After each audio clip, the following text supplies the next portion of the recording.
You are listening to Free to Flourish Radio with me, Gemma Sands. This is the weekly resource for changemakers and action takers who are ready to consciously create a life they are wildly in love with. Hey everyone, welcome to this week's episode. You may have noticed that I was missing from this space last week, and that is because I took a week off. I took a week off to spend with family and get away from the computer screen and get out into nature and all of that good stuff. And I don't really like scheduling episodes and things in advance because to me this podcast and this space is all about hopping on and talking about what's relevant right now and things that I've been thinking about and things that have been coming up and conversations that I've been having. And so I just felt like I was going to take a week off and come back to you nice and fresh today. So here we are.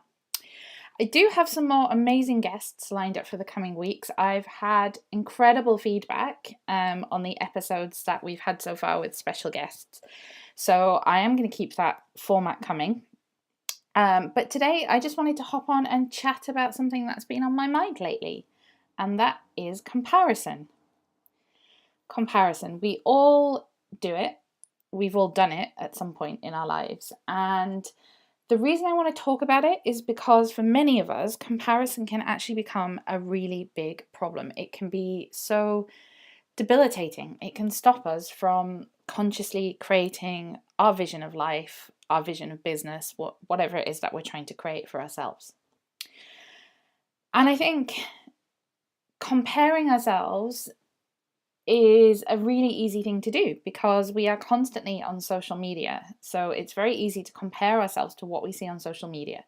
And it's making us feel overwhelmed, confused, maybe a little bit like we'll never succeed, we'll never be where we want to be. And to me, that's a big indicator that we're out of alignment with our own truth. And the reason that I want to talk about it is that I've probably lived most of my life comparing myself to others. And it's manifested at various different points throughout my life. And again, recently. So I've been thinking about it a lot. And I know it's something that a lot of us struggle with. And that's why I want to open up this conversation today. So as I said, I've lived most of my life in some little space of comparison. At school, I had a friend who was incredibly creative and artistic, and I completely wasn't. My skill set and my little zone of genius was very much around the academic stuff, and I worked really well at, I studied really well, and the more traditionally academic subjects were where I tended to excel. But I always wanted to be like my friend and to be artistic and creative and be able to draw and be able to design things. And, it just totally wasn't who I was at that point in my life. And then as I kind of went through university, I found myself, university was quite an uncomfortable place for me. I didn't feel like I particularly fitted into that whole scene. And so I kind of struggled a lot with comparison there. And what I began to do at that point was adapt my behavior and adapt who I was to whoever I was spending time with and whatever circles I was in. So I started to compare myself to other people, and then I started to try to imitate that. And so I kind of went through university and then out into the real world and again into my corporate career. And again, I just didn't fit in that environment at all. It didn't feel like it was in alignment with who I was. So I became someone who did fit in. And so comparison has kind of manifested all the way sort of through my life, really. And my default in dealing with that comparison has always been to adapt and try to imitate what I've seen other people doing. And then in the last kind of 5, almost 6 years, I've been building my business. And of course, I'm in lots of Facebook groups and I see lots of things on social media, and I see all these other fantastic coaches out there doing all this amazing work and getting amazing results from it. And then I'm kind of there sort of plowing along, wondering why I'm not seeing that same level of success. And probably around maybe 18 months, maybe even be 2 years ago now, the comparison got too much. I was so overwhelmed. I was so confused. I was kind of throwing things out there and hoping that it would stick because I saw other people having success with it. I was beginning to feel like I was going to have to give up my business and go get a job because I was just never going to succeed. And I was completely on the verge of having burnout and breakdown. And so I decided that for 1 week, I was going to take a break from social media. I decided that I was going to just turn off all the notifications on my phone, log out of all of the apps, etc. And I wasn't going to use any social media at all. And so I did that for a week. And then I did it for 2 weeks. And then I did it for 3 weeks. And then I ended up doing it for an entire month. And this was not an easy thing to do, especially when I was building a business that was mostly focused in the online space.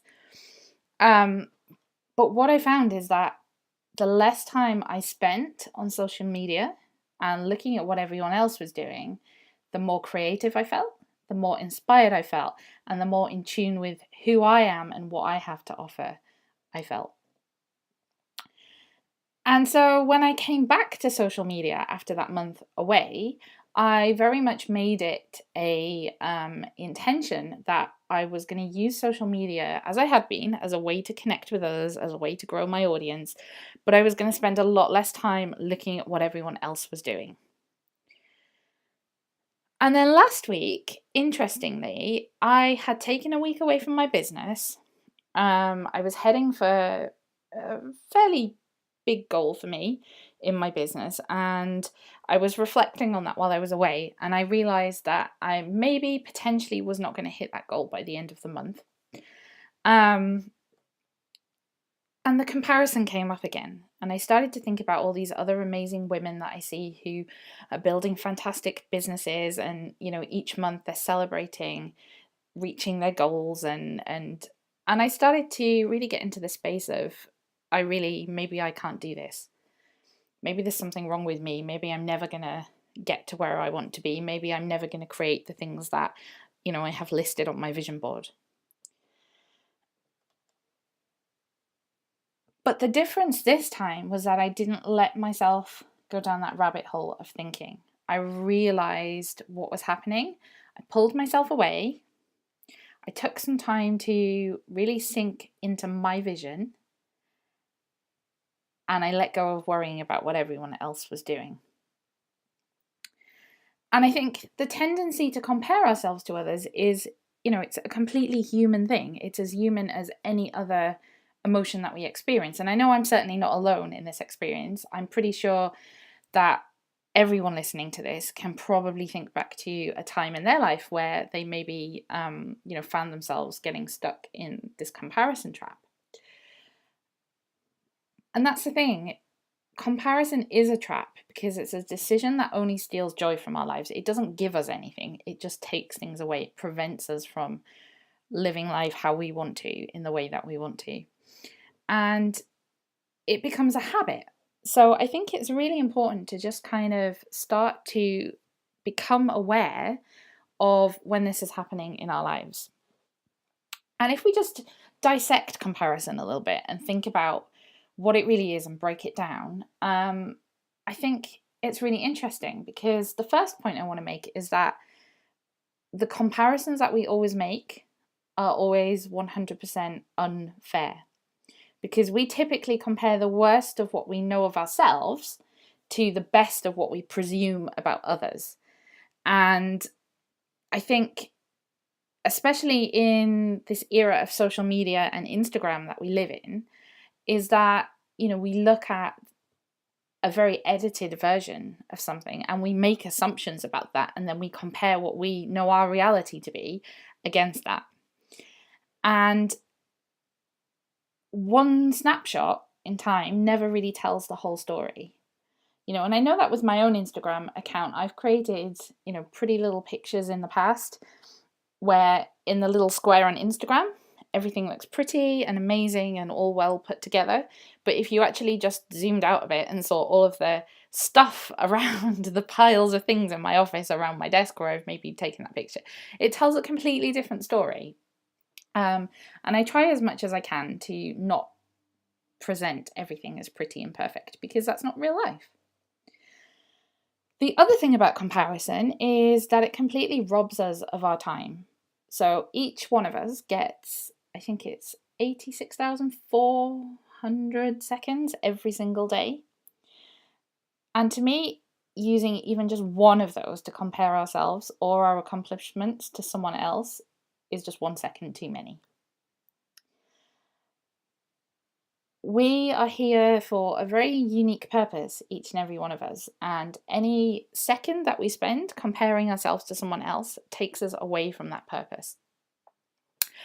And we're too unique to compare fairly, which is the other interesting point, because your gifts and talents, your successes, your contributions, your value to this world are entirely unique to you. They're completely different to my gifts, my talents, my zone of genius, so they can never be properly compared. There is no fair comparison there. And there's nothing to gain from comparison, but there's a whole lot of stuff that we can lose. There is no end to the number of comparisons that we can make, the things that we can compare, and who we can compare ourselves again. There's always someone or something else that we can compare ourselves to. But we need to learn to let go of that, because it deprives us of joy. It doesn't add any value, any meaning, any fulfillment to our lives. It only distracts from our lives.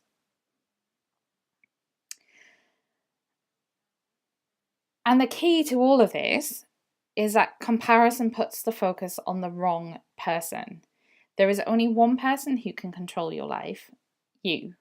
And you can only control one life, your life. So when we're constantly comparing ourselves to others, we are wasting all of our precious energy focusing on other people's lives rather than focusing on our own. So that's a whole lot of reasons why comparison is so debilitating in our lives. But what can we actually do about it? Well, I've been thinking a lot about this over the last week or so, and I think for me, it starts with really becoming aware of my thoughts and comparison behaviors. So I know when I am starting to get stuck in that comparison trap, that there are certain behaviors that I do which are kind of like little warning flags for me. So the first is I'm probably spending too much time scrolling on Facebook or Instagram rather than creating or documenting the things I want to share of my own life. I am probably slightly adapting my behaviors or the language that I use or the words that I use to try and maybe fit in a little bit more. I'm probably spending too much time analyzing things. So one of the key behaviors for me with comparison, one of the key ways in which it manifests is that I end up very confused. I don't have clarity on what I'm doing. I start thinking I should maybe reach out and do all the things. So that's usually an indicator that I'm maybe getting stuck in this trap. So the first thing we can do to overcome comparison is really to become aware of our thoughts and our comparison behaviors.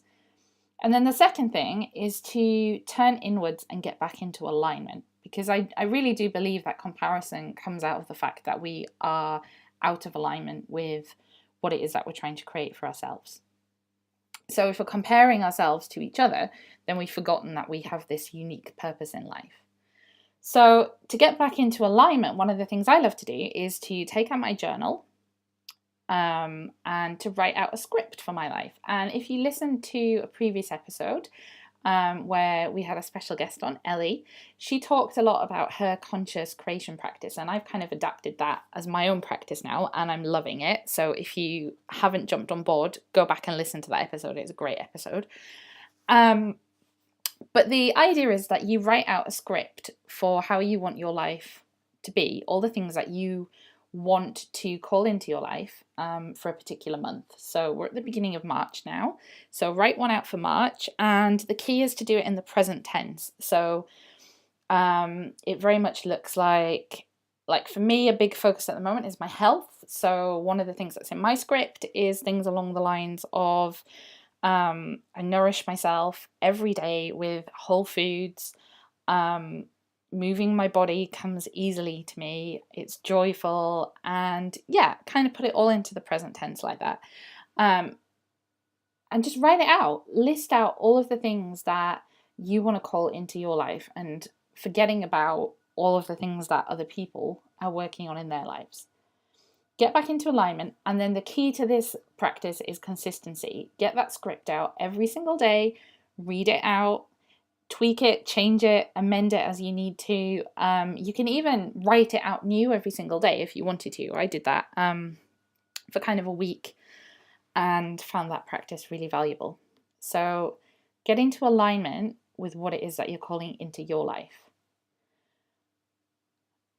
A little side note here, if you have a business and you're finding that you haven't got the clarity and the focus that you want to have, and you're maybe getting caught in this comparison trap of looking what everyone else is doing in their business, what they're offering, what they're writing about, what they're saying on social media, do the same exercise for your business.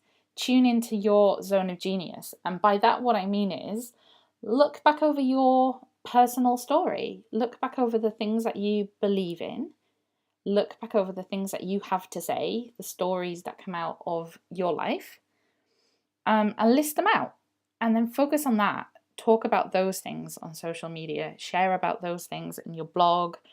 Just really come back to your story and why you are where you are, and focus on that, because you are completely unique with your story and your experience. And when you stay fully aligned with that and you share that, that's when you call in the people who resonate with that.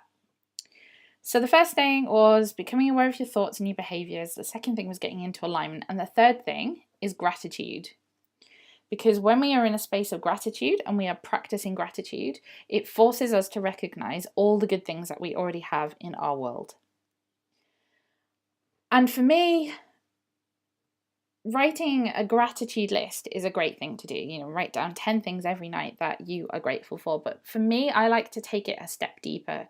I like to really meditate on each of those things, and really sink into just what feeling gratitude feels like. So, for example, it could be, I'm so thankful for the relationships that I have with my partner.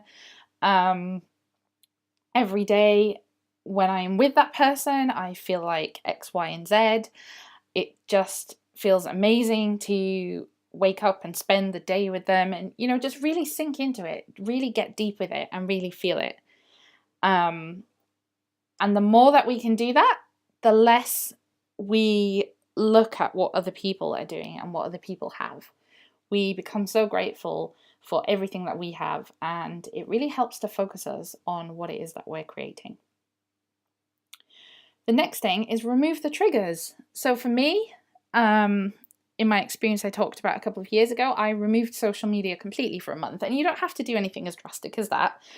But if there is that one person on Instagram that triggers you every time you see one of their pictures, just press the unfollow button. Remove that trigger. And the final thing is, if you really want to compare against something, compare against yourself. So think about, what are you doing today that you couldn't have done 5, 3, maybe even 1 year ago? How have you stepped out in the last year and done something that would have been completely inconceivable to you before? What new decisions have you made? What new actions have you taken that have moved you in a new direction? How's your life improved? How have you improved? What have you done that you never thought you could do? So get out a journal, answer those questions, and really focus on yourself and how far you've come, and all of the things that you can celebrate, all of the accomplishments that you can celebrate. So just to recap, if you're finding yourself stuck in this trap of comparison, there are a few things that you can do. The first is to become aware of your thoughts and your behaviors. The second is to get back into alignment with who you are and do that conscious creation practice of writing out a script for your life. The third is practice gratitude and really get into the feeling of gratitude. The fourth is remove anyone that triggers you. Remove anything that triggers you, whether it's on social media or not. It's obviously a little bit harder to maybe do that in real life. But if you are following people on social media who always trigger you, just unfollow them. It's really not going to make a difference. And then the last thing is to compare against yourself. So to think about how far you've come, what can you do today that you couldn't do in the past? What progress have you made? What ways have you developed and grown? So that was me rambling on for however long about comparison. It's been on my heart and I really wanted to share it because I do think it is something that holds so many of us back. I hope that you found this useful. I would love to know your thoughts, so you can leave a comment. I do read all comments. And if you liked this episode, then please do share it with other people so that we can continue to spread the message. And don't forget to rate and subscribe on iTunes. All of this really helps me to continue to bring this content to you every week. I love being in the space with you. I am so grateful that you show up and you listen and you get in touch and you let me know how all of the things that I chat about here have manifested in your life. I really do enjoy connecting with you in this way. I will be back again next week. As I said, I've got some special guests coming up over the next few weeks, so do keep an eye out for that. And for now, have a great week. You've been listening to Free to Flourish Radio with me, Gemma Sands. You can find further episodes and all of the show notes over at gemmasands.co.uk. And you can hang out with me on Facebook by searching for Gemma Sands Tribe.